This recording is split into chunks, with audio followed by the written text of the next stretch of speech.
திருவள்ளூர் மாவட்டத்துல இன்று நம்முடைய எண் மண் எண் மக்கள் யாத்திரை நடந்து கொண்டிருக்கிறது. குறிப்பாக இன்னைக்கு போற இடத்துல தான் நம்ம மக்கள்கிட்ட பேசுறோம்.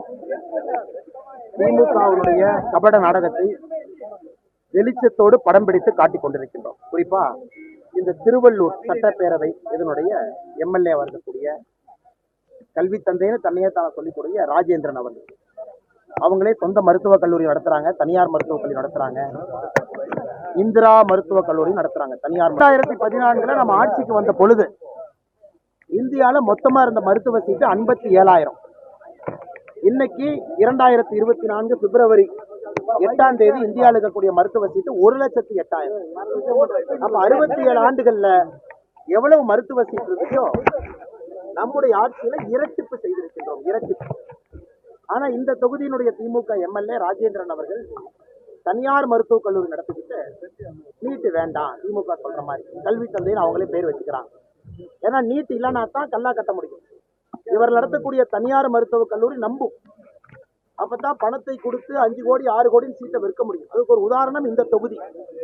தமிழ்நாடு முழுவதுமே படம் பிடித்து காட்டிக் கொண்டு வருகின்றோம். இந்த தொகுதி திருவள்ளூரை பொறுத்தவரை நீட் வேண்டான்னு எம்எல்ஏ சொல்றாருன்னா அவர் நடத்தக்கூடிய தனியார் மருத்துவக் கல்லூரி, இந்திரா மருத்துவக் கல்லூரி கல்லாக்கட்டும். எம்பியை பத்தி சொல்லவே வேண்டாம். கிட்டத்தட்ட 4 வருஷம் 11 மாசமா காணாம போன எம்பி, காங்கிரஸ் எம்பி ஜெயக்குமார் அவர்கள் நேற்று தான் வந்தார். வந்த உடனே யார் அதானியை கோயிலுக்குள்ள விட்டது, ராமர் கோயில் பூஜைக்கு யார் அதானியை கூட்டிட்டு போனதுன்னு சம்பந்தம் எல்லாம் பேசிட்டு இருக்காரு. உண்மையாலுமே இந்த தொகுதியினுடைய எம்பி அண்ணன் ஜெயக்குமார் அவர்கள் 1983 மோட்ல இருக்கார், கபில் தேவ் காலத்துல இருக்கார். 2024 வளர்ச்சி அடைந்த இந்தியால மோடி அவர்கள் என்ன செய்து கொண்டிருக்கிறார் என்று புரியாத ஒரு எம்பி.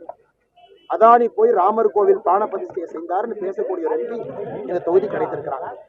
தமிழ்நாடு முழுவதுமே இந்த யாத்திரையில மக்கள் பிரச்சனைகளை, ஆட்சியாளருடைய அவலத்தை பேசிக் கொண்டு வருகின்றோம். திருவள்ளூரும் அதே போல. என்னுடைய பிரச்சனை, முதலமைச்சர் அவர்கள் கொண்டு வந்திருப்பதாக சொல்லி இருக்கக்கூடிய பணம் 3,440 கோடி ரூபாய். அதுலதான் பிரச்சனை. இன்னைக்கு நான் படிச்சு காட்டினேன். 2022 மார்ச் மாசம் துபாய் போன பொழுது முதலமைச்சர் வர 6,100 கோடி சொன்னார். 6,100 கோடி பணம் வரும். இன்னைக்கு வந்து சரியாக 2 ஆண்டுகள் ஆகுது. 6 ரூபாய் பணம் வரல. இன்ஃபேக்ட் நோபல் ஸ்டீல் 1000 கோடி ரூபாய் கொடுக்கும் என்று சொன்னார் முதலமைச்சர். இதே மாதிரி பிரஸ் மீட் வச்சு பேசினார் சென்னையில். நோபல் ஸ்டீல் நிறுவனத்தினுடைய அறக்கட்டளை அட்ரஸும் உதயநிதி ஸ்டாலின் அறக்கட்டளை அட்ரஸும் ஒரே அட்ரஸ். இதெல்லாம் பாரதிய ஜனதா கட்சி கண்டுபிடித்து மக்கள் மன்றத்தில் வைத்த பொழுது நம்ம எல்லோருக்கும் தெரியும், இவர்கள் பணம் கொண்டு வருவதற்காக போல, கருப்பு பணத்தை வெள்ளையாக்கி கொண்டு வருவதற்காகத்தான் துபாய் பயணம். அதன் பிறகு 2023 சிங்கப்பூர், ஜப்பான் போகும்பொழுது ஒரு 1,400 கோடி சொன்னார். அது முக்கியமாக இவர்கள் போனதே முதலீட்டாளர் மாநாடுன்னு சொன்னார். தமிழ்நாட்டில் ஜனவரியில் நடக்கிற முதலீட்டாளர் மாநாட்டுக்கு தான் அவங்க எல்லாத்தையும் வர சொல்ல போயிருக்காங்க. முதலீட்டாளர் மாநாடு முடிந்து 10 நாளுக்குள்ள ஸ்பெயினுக்கு போக வேண்டிய அவசியம் என்ன? 3,440 கோடியும் ஏற்கனவே இந்தியாவில் தமிழ்நாட்டில் இருக்கிற கம்பெனி, அவங்க எக்ஸ்பான்ஷன் ப்ராஜெக்ட் புதுசா எதுவுமே சைன் பண்ணல. அதனால் முதலமைச்சர் அவர்கள் வெளிநாட்டு பயணம் என்று அவர் சொல்வது, அவர் சொல்லுகின்ற விஷயத்திற்கும் நடக்கிற விஷயத்திற்கும் எந்த விதமான பொருத்தமுமே இல்லை. இதிலே பல மர்மங்கள் இருக்கு. தொடர்ந்து ஆதாரபூர்வமாக பேசிக் கொண்டிருக்கின்றோம். அதனால் முதலமைச்சர் அவர்கள் வெளிநாட்டு பயணம் என்று சொல்வதே மர்மமாக தான் இருக்கு. இன்னைக்கு முதலமைச்சர் அவர்கள் வெளிநாட்டு பயணம் அப்படிங்கிற ஒரு மாய தோற்றத்தை ஏற்படுத்துறாங்க. அதனால் தமிழக மக்களுக்கு ஒரு பைசா பிரயோஜனம் கிடையாது இவர் வெளிநாடு போறதுனால.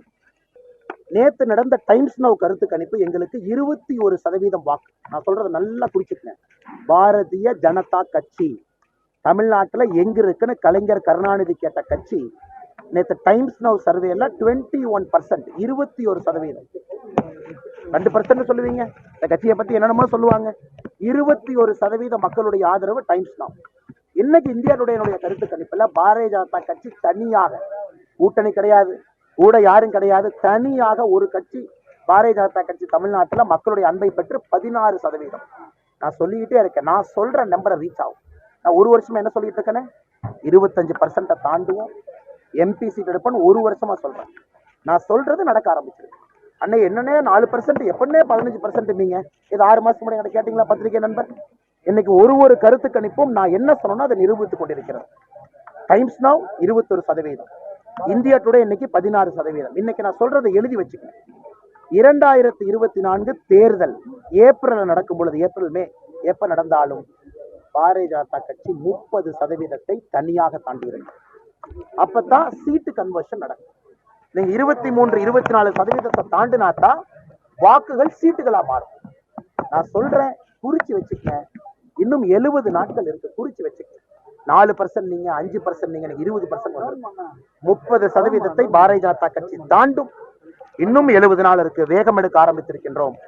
ஒரு சதவீதமாக மக்கள் வந்துகிட்டே இருக்கிறாங்க. நடுநிலைவாதிகள், ஊழலை எதிர்க்கிறவங்க, நல்லவங்க மோடியின் பக்கம் வர ஆரம்பிச்சுட்டாங்க. 30% தாண்ட போறோம். ஒரு நாளும் எங்களுக்கு வெற்றி தான். ஏன்னா நான் 191வது தொகுதிங்கண்ணே. எல்லா தொகுதி பார்த்துட்டு வர்றாங்கண்ணே. மக்கள் எப்படி இருக்காங்க, எப்படி யோசிக்கிறாங்க, எப்படி வர்றாங்க, எப்படி சிந்திக்கிறாங்க, நடுநிலைவாதிகள் எப்படி பார்க்கறாங்க. அதனால் உறுதியாக நான் சொல்லுகின்றேன், பொறுத்திருந்து பாருங்கள். இது பாரதிய ஜனதா கட்சியினுடைய காலம், நல்லவர்களுடைய. தமிழகத்தினுடைய சட்டம் ஒழுங்கு அதல பாதாளத்தில் இருக்கு. தொடர்ந்து நம்ம பேசிக்கிட்டு இருக்கோம். புதுசா இல்ல, பேசுறதுக்கு ஒண்ணும் இல்லை. நாளை இன்னைக்கோட மோசமா இருக்கு. இன்னும் ஒரு வாரம் கழிச்சு பாத்தீங்கன்னா இதை விட கொடூரமா இன்னொரு கொலை நடந்திருக்கு. திராவிட முன்னேற்ற கழகத்தை பொறுத்தவரை படுதோல்வி என்பது சட்டம் ஒழுங்கு, பெண்கள் பாதுகாப்பு, சமூக நீதி பாதுகாப்புல படுதோல்வி. அதுல எந்த மாற்று கருத்தும் இல்லை. ஏன்னா கிரிப் இல்ல கவர்மெண்ட்டுக்கு, போலீஸ் டிபார்ட்மெண்ட் மீது கிரிப் இல்ல. ஒரு நாளும் சட்டம் ஒழுங்கிலே புது தோல்வியை திராவிட முன்னேற்ற கழகம் சந்தித்துக் கொண்டிருக்கிறது. அதற்கு ஒரு நாளுமே உதாரணம். அண்ணா நீங்க ஒண்ணு கேட்டீங்க, கொஞ்சம் சத்தமா கேளுங்க. முன்னாள் அமைச்சர் ஜெயக்குமார் சொல்லியிருக்காங்க, அதிமுக கூட்டணிக்கு வர கதவு எல்லாமே மூடி இருக்கு அப்படின்னு சொல்லியிருக்காங்க. இன்னைக்கு கதவை மூடிட்டீங்களா? கதவை உடைச்சுக்கிட்டு அதிமுக வெளியே வந்துட்டு இருக்காங்க எங்க கிட்ட.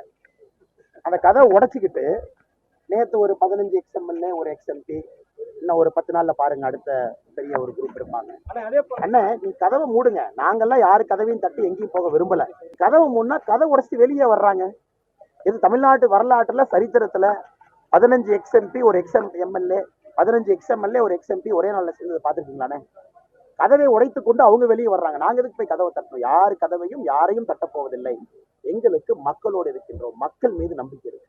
நல்லாட்சியின் பக்கம் மக்கள் நிற்கிறாங்க. முன்னாள் அதிமுக அமைச்சர் ஆர்பி உதயகுமார் தலைவா, எனக்கு அதிமுகவுக்கு என்னன்னா, அண்ணாமலை திட்டினா அண்ணாமலை திரும்ப திட்டுவார். கொஞ்சம் டிவியில டிஆர்பி கிடைக்கும். அந்தந்த அமைச்சர்களுக்கு, முன்னாள் அமைச்சர்கள் கொஞ்சம் டிஆர்பி கிடைக்கும். அதனால நான் முதல்ல சரியா இருக்கேன். செல்லா காசுக்கெல்லாம் நான் பதில் சொல்ல போவது கிடையாது.